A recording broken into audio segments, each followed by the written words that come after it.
What's going on, everyone? Welcome back to the channel. As always, I'm JC, and today we're gonna be going over my biased JoJo rankings based on nothing. There is no criteria here. I'm not basing it on whether one is the strongest, who's the fastest, who's the most intelligent. I'm not basing it on any of that. These are just my preferred JoJo rankings in the way I like them, why I like them, in the order that I like them. And by all means, I'm not disrespecting anybody's favorite JoJo. I like them all. By the way, we're only going through anime only. I am familiar that there are other JoJos that come after the 6 that have been animated, but for anime only fans, let's just stick to the anime, as I am one of those as well. I try to stick anime only, and that's how we're going to keep it today. For today's discussion, that's what we're going to be going over. And speaking of discussion, make sure to leave it down in the comments who's your favorite, who's your least favorite, and go ahead and leave the order that you like them in. There might be a few differences here and there, but without further ado, here we go. Our JoJo rankings starting at number 6. We have Giorno Giovanna, and don't get me wrong, guys, if he's your favorite, and I have him all the way down here at the bottom, and it's because he is not really the star of his own part, which is part 5, Golden Wind. He's not really the main star. The main star there is Bucciarati. My favorite character out of that whole group, out of Passione, was Bucciarati. Bucciarati killed every scene that he was in. Giorno, a second fiddle in his journey. He's not the leader, I guess. And there's no part in not being the leader, but the thing is called Jojo's Bizarre Adventure. Giorno was cool, and at the end, he came up and he saw his goal through. But that's another thing that also why he's down here for me, because he has an honorable and respectable goal, don't get me wrong, but his focus on attaining that goal are basically through his own desires and his own means, whatever the way, which I like. Don't get me wrong. If I was a person in that world, I would probably go about things the same way as Giorno.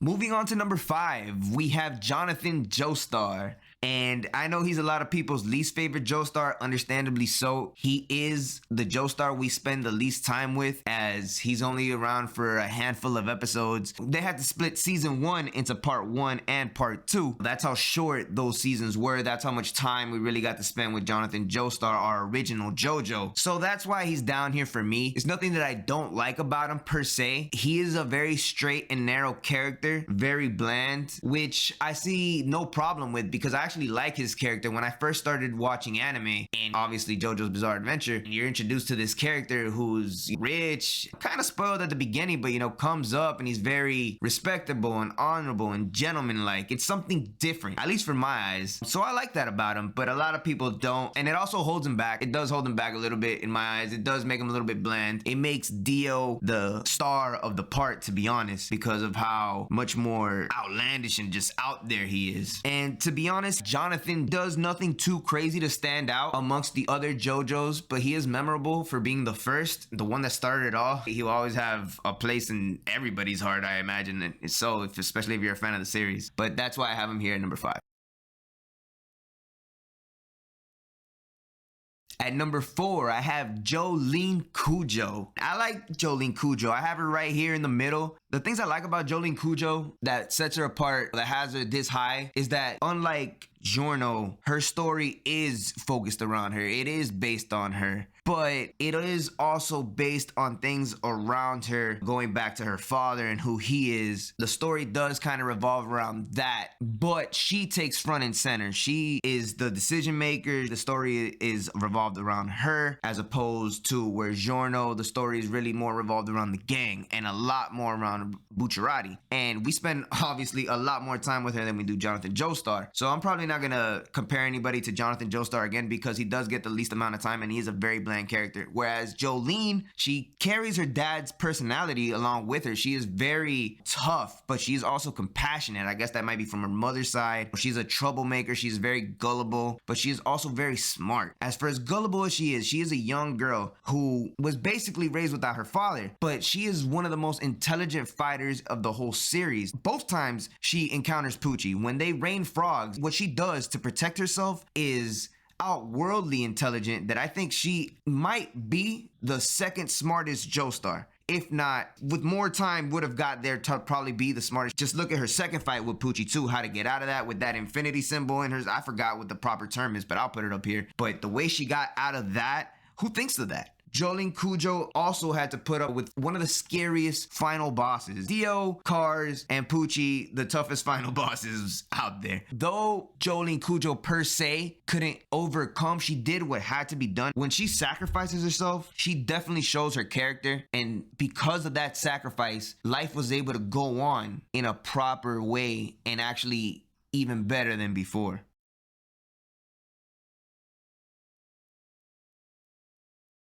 Third, we have Jotaro Kujo, the father of Jolene Cujo. Just as Jolene Cujo's no pushover, Jotaro is the complete badass. He's based off Clint Eastwood from his westerns. Through all his encounters, he makes you think that nobody could beat him. He gets in the face of every opponent he faces in Part 3 Stardust Crusaders. When he comes face to face with Kira in Part 4 Diamond is Unbreakable, and when he comes face to face with anybody again in Part 6, he's shown no fear. Jotaro is such a type to not take any BS from anyone that when he was forcefully transformed back into a child, he got out of the situation by kicking ass. By straight up just whooping the guy. But with no stand involved, nothing, just whooping on him as a kid. That's how badass this guy was growing up his whole life. You gotta like that. It's like watching The Punisher when it was on Netflix. That guy was a complete badass. I would compare Jotaro to real life would be The Punisher. That would be crazy, minus all the killing and stuff. And let's be honest, he really is the hero of the series. When Araki, the creator of the series, started stands, Jotaro was introduced during that. He was the introduction to stands. And then as Araki went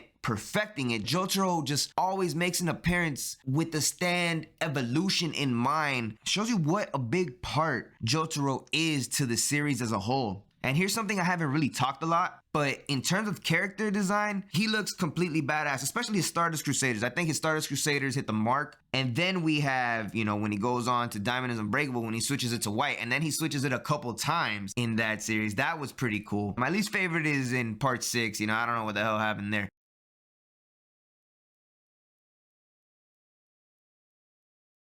And here we are at number 2, the silver medal. We have Josuke Higashikata. Hope I pronounced that right. And I really like Josuke. He was so close to being my number 1 when I was making this list, because when I was sitting down and writing down my thoughts on him, it just made me realize what a good person he really is. Even the author quoted, he believed that if more people thought and looked at the world the way that Josuke did, the world would be a better place for it. It's actually his favorite JoJo that he's created, which makes a lot of sense. He's extremely likable. He's always apologizing. He helps others. And he shows that he really does care about his friends. He helps even those he doesn't get along with. Again, another one in terms of character design, awesome character design based off real life artist Prince. You can tell where Araki got his inspiration from and ran with it and made it work. He made it into like a uniform way, out of his little symbols on it, gave him his little famous pompadour that he's famous for, and it made it work. You think he looks ridiculous, but that's only for like the first 20 minutes. Then after that, you just go with it. And you understand why people, when they make fun of his hair, why he gets pissed. I might even go so far as to call him the best design in the series. But besides that, he really shows you his character. He really shows you who he is. He wears his heart on his sleeve. Given his philosophy, you could tell that he's an all-around good guy.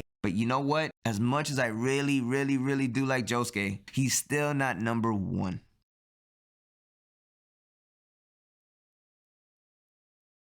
And here we are at the number 1 spot. We have Joseph JOESTAR, who to me, I believe, is the most intelligent JOESTAR in the series. He's shown this time and time again, even in his older age. When we see him in Stardust Crusaders, he uses his brain, really, with his limited stand powers that he's got going on to get out of the situation that he's in. So it shows he's a smart guy as he gets older. And then after that, when we see him again in Part 4, what he does to catch the baby, the invisible baby, how he spills his own blood to catch it when you can't see it and it's in the water. Genius. But where he shines is his own part in Part 2, Battle Tendency. And just like that, just like its title, it shows you how he is in battle, how methodical he is, how tactical he is. Where Jotaro is very efficient in combat, physical hand-to-hand combat, and he's bright in his own sense. Joseph is a very calculating individual. He plans in advance almost every encounter and adapts on the fly to any situation that is thrown his way. just like every JoJo on this series, every JoJo on this list is very adaptable to the situation. That I think is running in the bloodline. But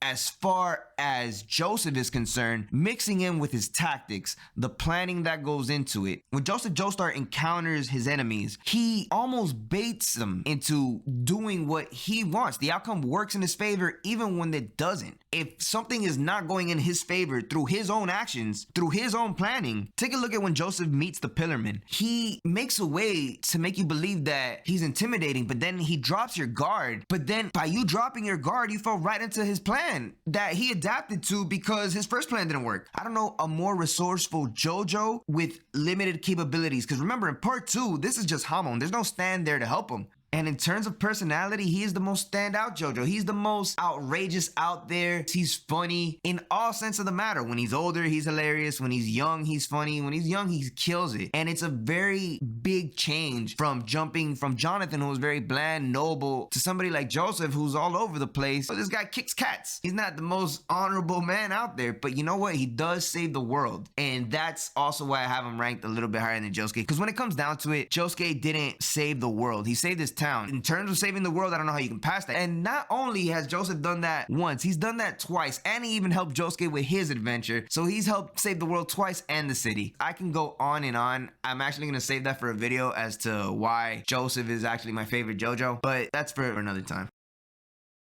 And there you have it, you guys. My JoJo rankings based on nothing but my biases. You guys can agree, disagree, leave it down in the comments. And if I mispronounced any names here, then forgive me. But I do hope you guys enjoyed it. So like the video if you guys want to see something more like this. Remember to subscribe, and I will catch you guys on the next one.